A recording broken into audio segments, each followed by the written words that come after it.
This video is powered by the pros at Pascal Air Plumbing and Electric. Arkansas owned, Arkansas operated. GoPascal.com. James Fletcher from On3. You've been kind of a pioneer in the transfer portal, and with so many mid-major stars coming to the high major level and having to translate that into being the top scorer on their new team, what are some of the traits that you look for in those guys where you know they're going to be able to make that jump and contribute in the way you need?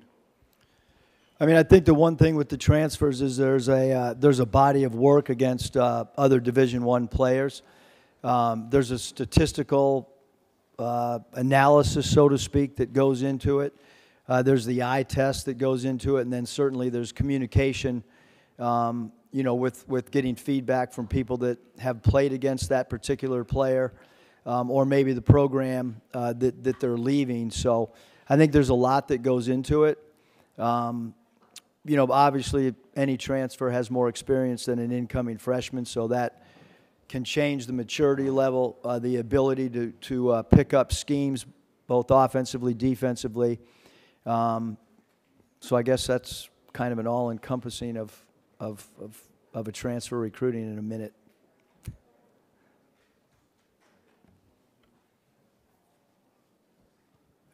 Ben Roberts, Lexington Herald Leader. You've obviously had a lot of experience with the transfers. You had a lot of really good high school freshman recruits last season. Is there, I guess, what's the difference? Is one way better than the other, or is one way easier than the other from your standpoint? I don't think so, because I think, Ben, that every team is different. You know what I mean? The nucleus of the team. Last year 6 freshmen is, I probably. It's a little much for me, for sure. But to have 3 players be one and dones and 3 draft picks, that does a great deal of, positive stuff in the recruiting world, for sure.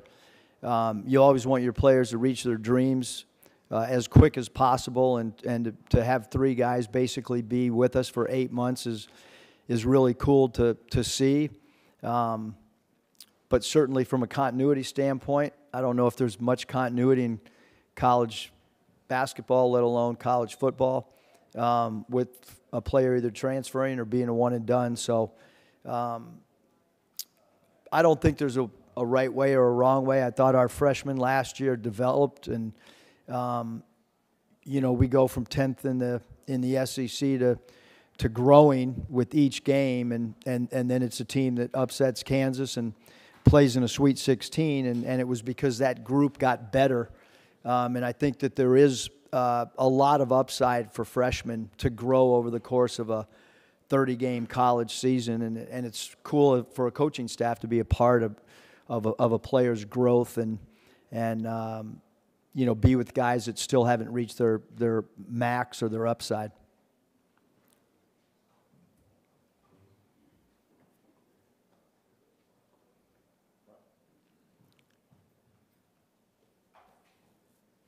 Eric, Bob Holtz, Arkansas Democrat Gazette. Really? You're supposed to identify yourself. Just trying to do a crowd follow Greg's rules. Thanks, here. Bob. But it's your 5th year in the league, and it's been good for a long time. But some years it tend to be a little top heavy. This year, or really in recent years, seems like there's a lot of balance. Some of the coaches have said they think it's the best it's ever been since they've been around. What's your take on the league going into your 5th year, just as a whole, and then you're getting ready to add Oklahoma and Texas too? Yeah, I think that this league, I think everybody, everybody knows about the SEC football-wise. Baseball and basketball, in my eyes, is underrated, even though people talk about it being one of the top 2 conferences from a basketball perspective. If you look at the coaches in the league, if you look at the talent level, if you look at the number of draft picks, I mean, I truly believe this is the premier basketball conference right now.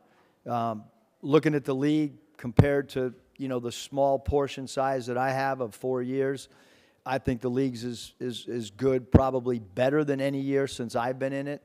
The coaching continues to get better and better each year, and certainly when you look 12 months from now at adding Oklahoma and Texas, the league is going to be even stronger. So really competitive league. It's hard. It's a challenge every night.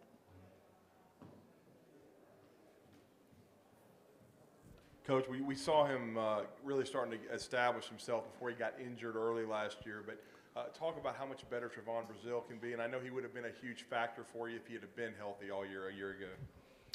Yeah, first of all, he's done an incredible job with his rehab, as has our team doctors and our trainer. He's been a little bit ahead of schedule with everything, but we've been really, really patient with him, and we'll continue to be patient with Trevon, even on Friday when we have our first exhibition game. He'll be ready for the first game as long as everything continues to progress as it has.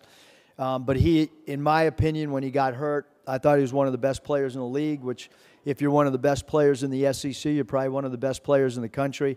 Real tribute to our team, because we had spent the majority of the summer building around him and his versatility.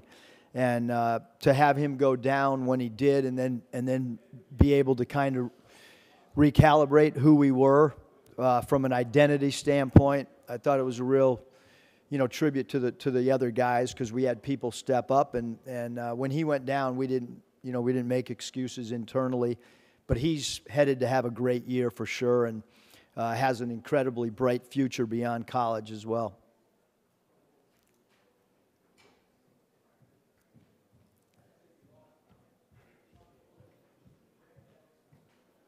Hey, Eric, Jared Redding, Inside the Rebels on 24/7 Sports. Obviously, Chris Beard was here this morning, and he briefly shared just y'all's history of facing each other when you were at Nevada, and he was at Texas Tech. We didn't get a very good whistle at Tech.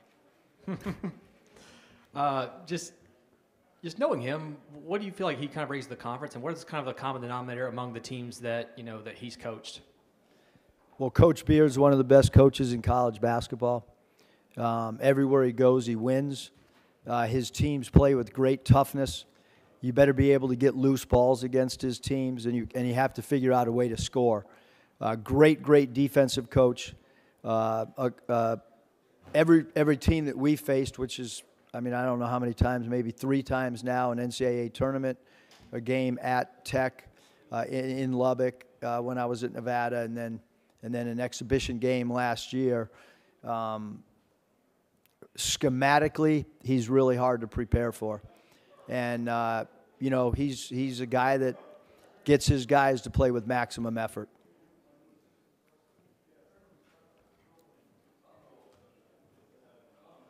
Hey, Eric, Jordan Hill at Dogs 24/7. I want to ask you about R.J. Melendez, who's at Georgia now. You guys faced him when he was at Illinois, number 15.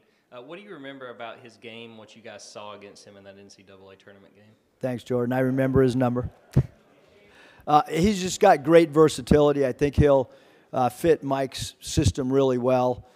He can play 3 positions, good defender, can score in transition, got good length. I think he's a player too that, based on his age and stuff, is set to really jump up and become a much more developed player than he has been. But he started on a team that was really good last year. Illinois, really talented team, and he was playing around some guys that were high-volume scorers, and I think he's going to probably have more of an opportunity with the ball in his hands to increase his scoring productivity from where it was last year with the Illini.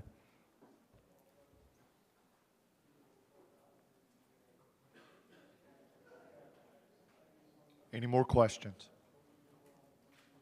Here and then here.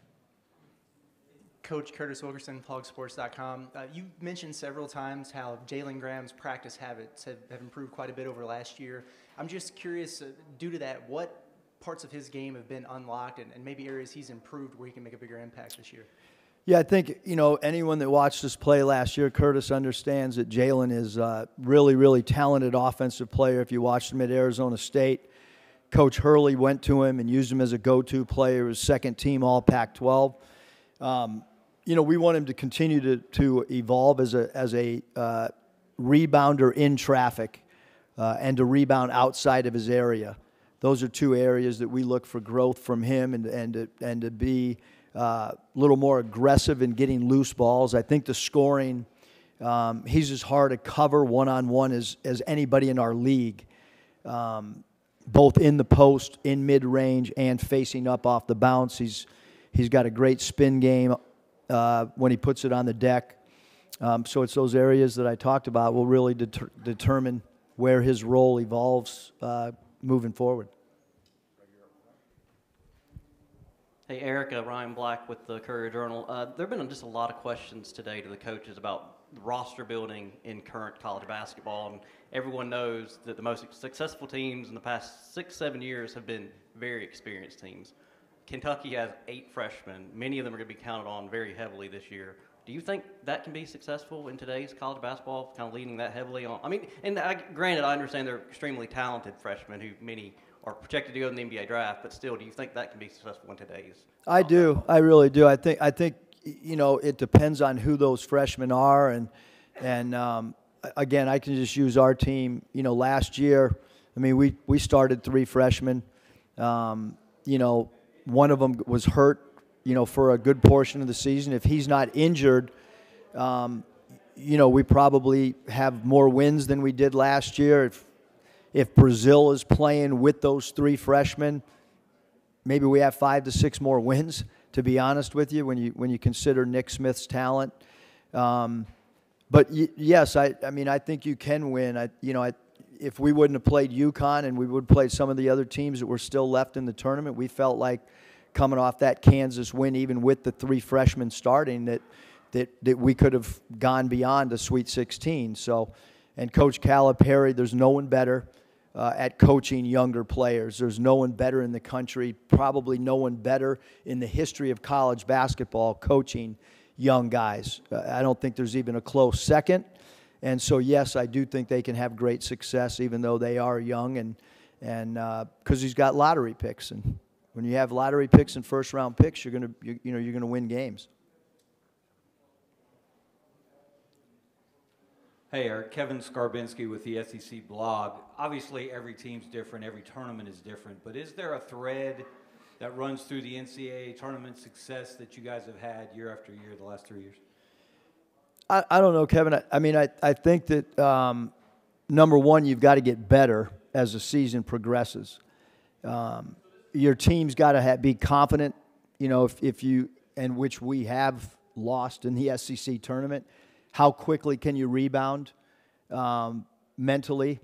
How can you build your confidence up internally, even though you might get eliminated? You know, we haven't played in an SEC championship conference, so we've obviously been eliminated, but figured out a way to have success. And then I think there's an element of relaxation. There's an element of fun that has to happen. I mean, when we go to Buffalo, we go to Niagara Falls and get out of our hotel, and our players talk to other players and know that a lot of teams are stuck in their hotel room and go eat and go to the gym and then got to go play a game. And so whether we're in San Francisco and we're going to the Giants Stadium to walk around their field and talk about the history of Major League, I mean, we try to do some things that to alleviate some of the pressure, and then we talk about the pressure that it's going to be and how many eyes are on you, the amount of TV, that's the exposure. But we do that now. I mean, we're talking about it as early as we possibly can, so that when you get to March, you're not having those, you know, conversations. BetOnline is your #1 source for all your betting needs. Get the latest odds, lines, and matchup reports for baseball, boxing, golf, and more. BetOnline continues to be the fastest and easiest way to place your wagers, including live betting and your favorite casino and card games available to play right from your phone. Head to the website or use your mobile device to sign up today and get in on the action. Remember to use our promo code BELIEVE, that's BLEAV, for your 50% welcome bonus on your first deposit. Bet online, where the game starts.